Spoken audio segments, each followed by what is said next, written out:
Hello everyone, स्वागत है आपका अपने यूट्यूब चैनल बीएड कोर्स में। मैं डॉक्टर नीलिमा आज इस वीडियो में चर्चा करूंगी पाठ्यक्रम की अवधारणा एवं उसके क्षेत्र की। इससे पहले अगर आप बीएड के सिलेबस का हिंदी ट्रांसलेशन चाहते हैं या फिर बीएड के नोट्स के वीडियो चाहते हैं तो डिस्क्रिप्शन बॉक्स में लिंक दिया हुआ है, वहां जाकर देख सकते हैं। और अगर आप मेरे चैनल पर नए हैं तो इसे सब्सक्राइब करके बेल आइकन दबा सकते हैं, जिससे आपको मेरे आने वाले वीडियो के नोटिफिकेशंस मिल सकें। तो आइए शुरुआत करते हैं पाठ्यक्रम का अर्थ एवं क्षेत्र। सबसे पहले हम पाठ्यक्रम के कॉन्सेप्ट को समझते हैं।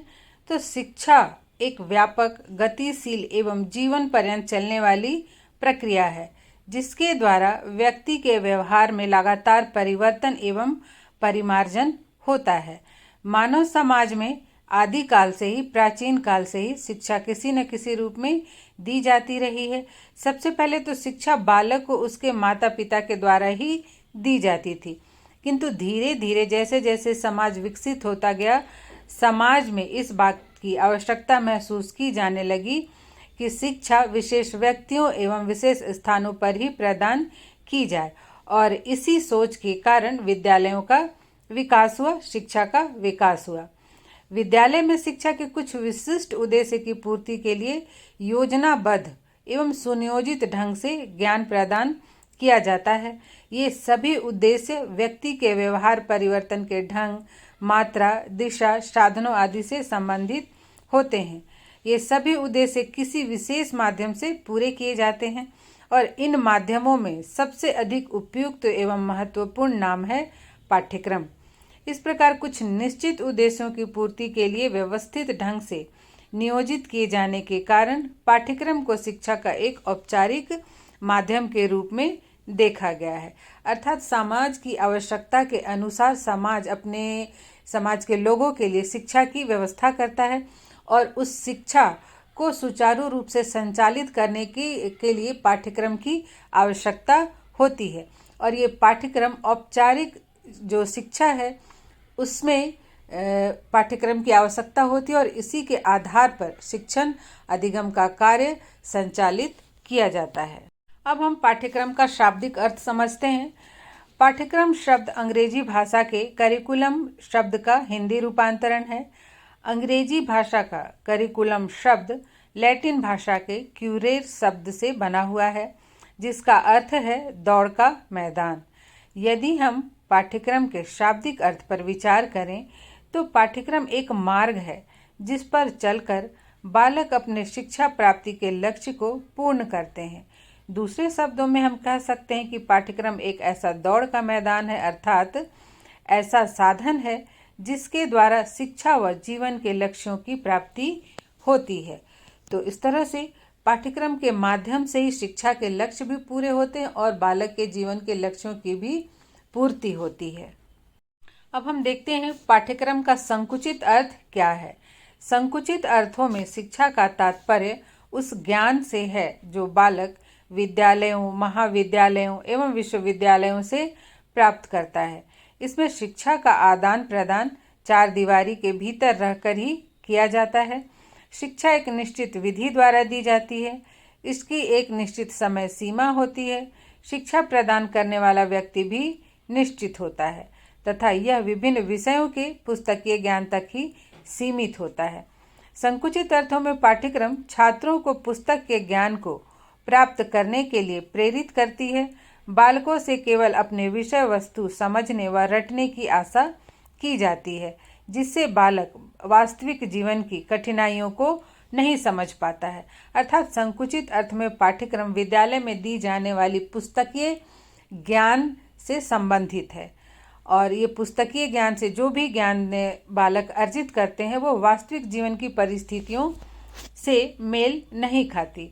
इसके लिए पाठ्यक्रम में अन्य क्रियाओं, जिसे कि पाठ्य सहगामी क्रियाएं कहा जाता है, उसे शामिल किया जाता है। अब हम देखते हैं कि पाठ्यक्रम का व्यापक अर्थ क्या है। शिक्षा के व्यापक अर्थ के अनुसार यह समस्त संसार शिक्षा का क्षेत्र है, और प्रत्येक व्यक्ति, बालक, युवा, वृद्ध, स्त्री, पुरुष सभी शिक्षक भी हैं और शिक्षार्थी भी हैं। ये सब जीवन पर्यंत कुछ न कुछ सीखते एवं सिखाते रहते हैं। अतः व्यक्ति का सारा जीवन ही उसका शिक्षा काल है। इसमें शिक्षा प्राप्त करने व प्रदान करने का कोई निश्चित स्थान नहीं होता है। इसमें सर्वत्र ही हमें किसी न किसी रूप में ज्ञान प्राप्त होता रहता है। इसके अंतर्गत सिखाने वाला व्यक्ति भी सीखने वाले व्यक्ति से कुछ न कुछ सीखता रहता है। जीवन की छोटी छोटी घटनाएं भी हमें शिक्षा देती हैं। व्यापक अर्थों में पाठ्यक्रम पुस्तकीय ज्ञान तक सीमित ना होकर समस्त अनुभव को समेटे रहता है, जिससे पुरानी पीढ़ी आने वाली पीढ़ी को हस्तांतरित करती है। इसमें पुस्तकीय ज्ञान के साथ साथ पाठ्य सहगामी क्रियाएं भी समाहित होती हैं।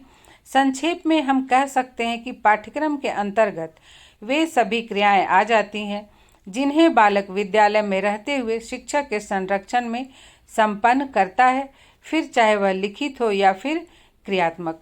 अर्थात पाठ्यक्रम के व्यापक अर्थ में पुस्तकीय ज्ञान के साथ साथ जो पाठ्य सहगामी क्रियाएं हैं वो भी सम्मिलित हैं। और एक तरह से हम इसे दूसरे रूप में देखें तो जो शिक्षा का अनौपचारिक साधन है वो पाठ्यक्रम का व्यापक अर्थ है, जिसमें ना कोई शिक्षक निश्चित होता है, ना पाठ्यक्रम, ना शिक्षा ग्रहण करने का स्थान और ना ही कोई समय सीमा होती है। व्यक्ति या बालक कहीं भी किसी से भी कुछ भी सीख सकता है, जबकि पाठ्यक्रम का जो संकुचित अर्थ है वह शिक्षा के औपचारिक माध्यम से संबंधित है, जिसके पाठ्यक्रम, समय, स्थान, शिक्षण विधियां सभी कुछ निश्चित होती हैं। अब हम पाठ्यक्रम की परिभाषाओं को देख लेते हैं।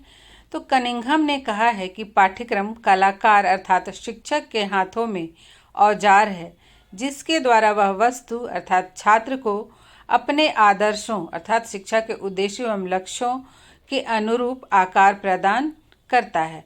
अर्थात जो शिक्षक है वह पाठ्यक्रम के द्वारा जो शिक्षा के उद्देश्य होते हैं उसके अनुरूप छात्रों के व्यक्तित्व को एक आकार प्रदान करता है या उनके व्यक्तित्व का निर्माण करता है।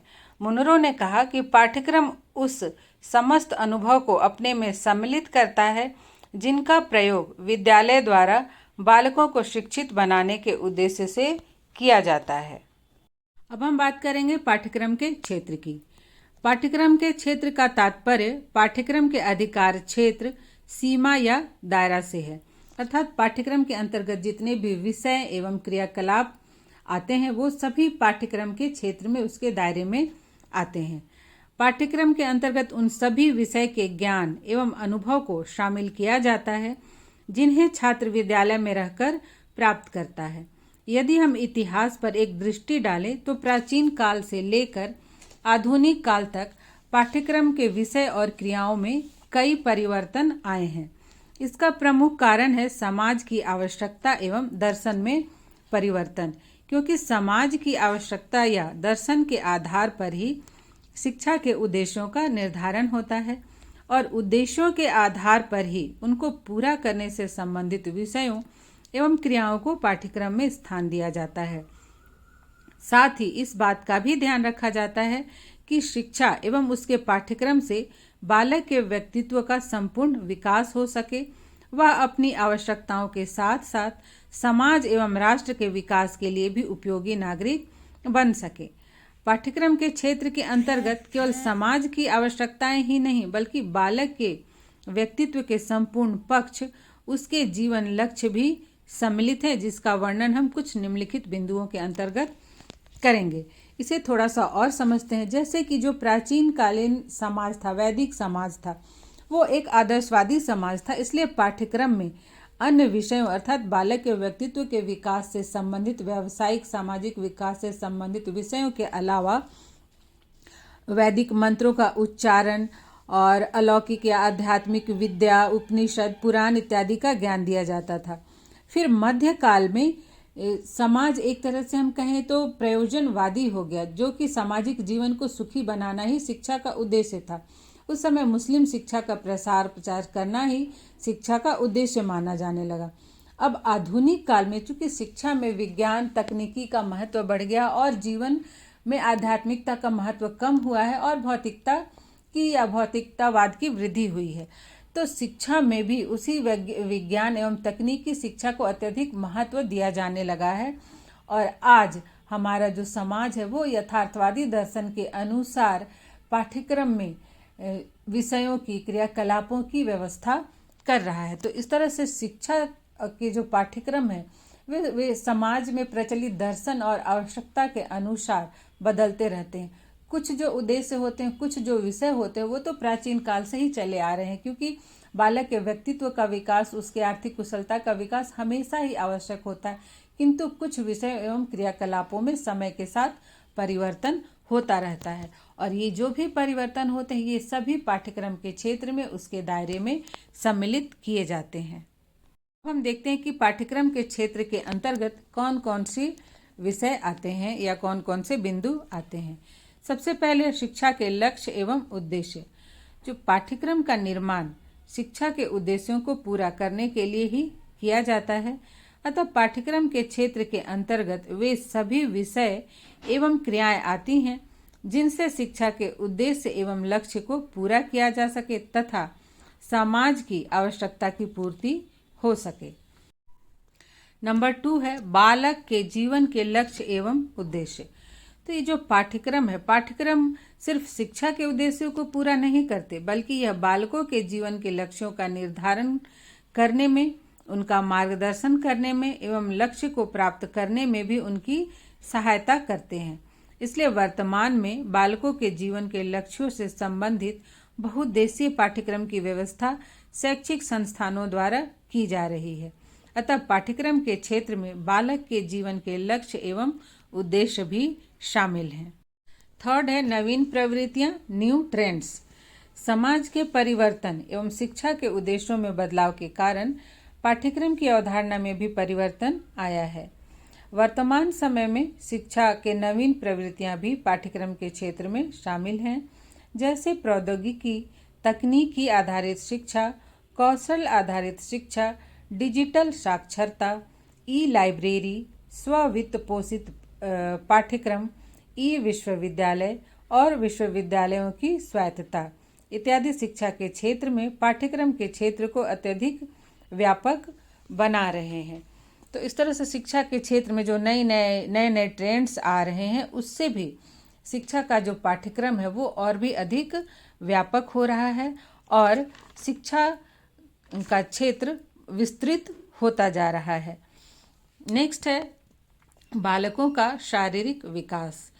तो हम सभी जानते हैं कि प्राचीन काल से ही शिक्षा का प्रमुख उद्देश्य रहा है बालकों का शारीरिक विकास करना, और इस उद्देश्य की पूर्ति के लिए शरीर विज्ञान, शरीर को स्वस्थ रखने के उपाय इत्यादि के ज्ञान को पाठ्यक्रम में स्थान दिया जाता है। और इस उद्देश्य की पूर्ति के लिए शिक्षा के सभी स्तरों पर खेलकूद की व्यवस्था की जाती है, सामूहिक शारीरिक व्यायाम की व्यवस्था की जाती है, योग एवं आंतरिक तथा बाह्य खेल को भी पाठ्यक्रम में शामिल किया गया है। शारीरिक विकास एवं स्वास्थ्य को ध्यान में रखकर ही पोषण युक्त मध्याह्न भोजन की व्यवस्था सरकार द्वारा भी की गई है। तो पाठ्यक्रम के क्षेत्र में वे सभी ज्ञान एवं क्रियाएं शामिल हैं जो बालक का शारीरिक विकास सुनिश्चित करती हैं। नेक्स्ट है नंबर 5, बालकों का संज्ञानात्मक विकास। संज्ञान का अर्थ होता है जानना या समझना। यह एक ऐसी बौद्धिक प्रक्रिया है जिसमें विचारों के द्वारा ज्ञान प्राप्त किया जाता है।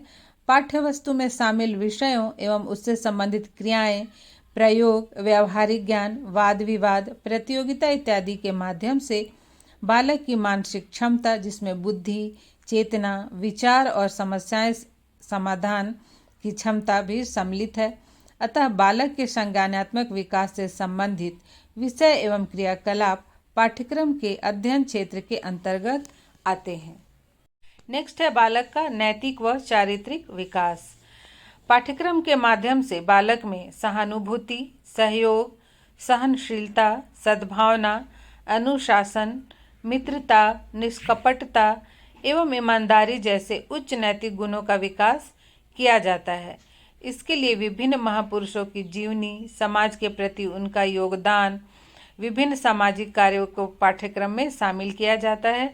अर्थात विभिन्न महापुरुषों की जीवनी का आदर्श बालकों के सामने, छात्रों के सामने उपस्थित करके उन्हें उन आदर्शों पर चलने हेतु प्रेरित किया जाता है।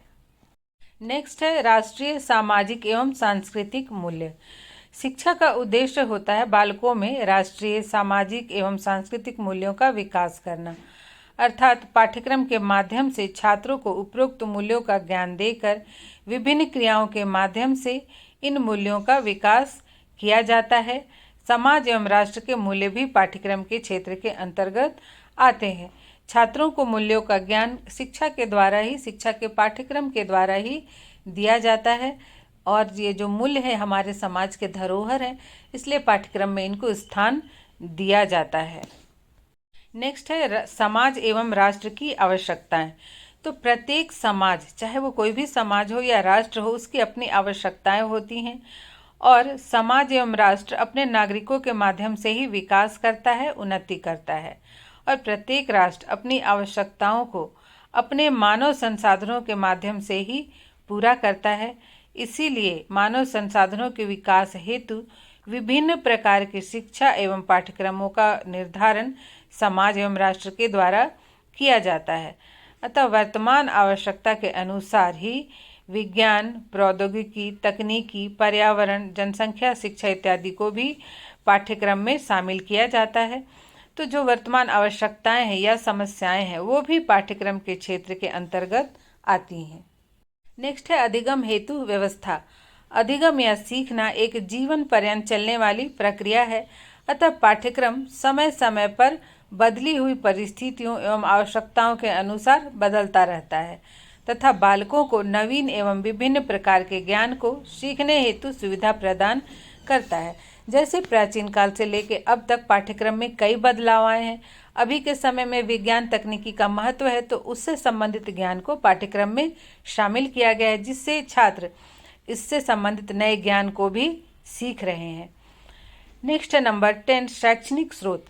पाठ्यक्रम बालकों के अधिगम के लिए केवल व्यवस्था ही नहीं करता बल्कि विभिन्न प्रकार का ज्ञान प्रदान करने के लिए शैक्षिक स्रोतों का भी उपयोग करता है।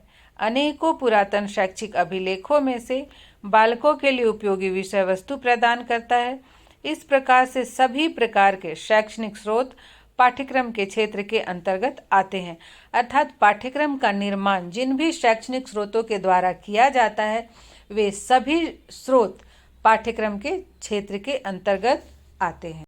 नेक्स्ट है नंबर 11, छात्रों के व्यक्तित्व के संपूर्ण पक्ष। तो शिक्षा का जो उद्देश्य है वह बालकों के व्यक्तित्व के सभी पक्षों का सर्वांगीण विकास करना होता है। प्रत्येक बालक की अभिरुचि, क्षमताएं, आवश्यकताएं भिन्न भिन्न होती है और इसी विभिन्नता के आधार पर सभी छात्रों के विकास के लिए भिन्न भिन्न विषयों एवं कार्यों की व्यवस्था भी पाठ्यक्रम के द्वारा की जाती है।